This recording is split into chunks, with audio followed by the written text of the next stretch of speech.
We in Islam are made to believe through the lips of the Holy Prophet Muhammad sallallahu alaihi wasallam that Hazrat Isa alayhi salam, Jesus Christ, was one of the mightiest messengers of God. We believe in his miraculous birth, that without any male intervention he was born. We believe in his many miracles, including those of giving life to the dead by God's permission and of healing those born blind and the lepers by God's permission. We believe. But we are in conflict with regards to his birthday. I was questioned whether we commemorate Christmas. I said, look, we enjoy Christmas holidays. Christmas holidays we enjoy, but we don't commemorate Christmas. If we only knew the date of his birth, we would also celebrate his birthday, like we say Miladul Nabi. We'll have Miladul Masih. We'll have the birthday of Jesus. But when was he born? They tell us 25th of December. Christmas Day, 25th of December. But he was not born on the 25th of December. Today the Christians have come to realize, the learned men of Christendom, that he was not born on the 25th of December. This 25th of December is the date of the birth of the pagan sun gods. Not the Son of God. Son of God in inverted commas. Not the Son of God, but the Sun God. What it means? You see, you people here, this is the northern hemisphere. I come from the south. This is the northern hemisphere. And as winter approaches, December, it gets colder and colder here for you people. And as December 20th, 21st, 22nd, 23rd, the primitive man, he could sense day by day, they can see the sun in the distance.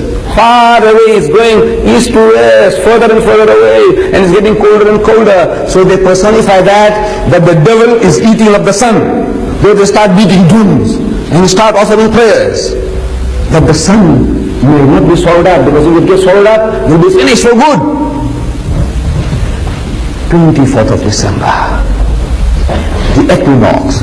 And now you see the 25th. Those primitive people in the northern hemisphere, they could sense the variation in temperature day by day. 25th, they can see the sun coming back into its own. In other words, the sun has now come out supreme. It has not been, the devil didn't swallow up the sun. It's coming back. So that is the date of the birth of the sun god. Sun god, the sun has come back into its own. They celebrated Christmas. Birth of, not Jesus Christ, the birth of the sun god, Baal, Horus, Apollo, Astarte. All these were the sun gods worshipped in the Mediterranean region, and their birthday was the 25th of December. So when the people became Christianized under Constantine, they accepted that birthday of the sun as the birth of the Son of God, in inverted commas. So it is not the birthday of Jesus. The Quran tells us very, very clearly that when Jesus was born, his mother Mary was told, he says, shake the palm leaf, the leaf of the palm leaf, date palm, and it will let fall fresh ripe dates. Means the dates were ripe, ready. You just shake it and the thing will fall. And you can eat and refresh yourself with the rivulet, with the small river running by, refresh yourself. After the birth of the child, she is told that. So it was midsummer. If the Quran says that the dates were ripe, it means midsummer, not midwinter. Palestine is in the northern hemisphere. Your winter and their winter is the same. So you don't have winter in midsummer. Dates in midsummer. So it was midsummer. Then the Bible also says that when Jesus was born, the shepherds were out in the field. Now the shepherd is a fool. If he with his sheep stays out in the open in Palestine, in midwinter, he will freeze to death and his sheep will freeze to death.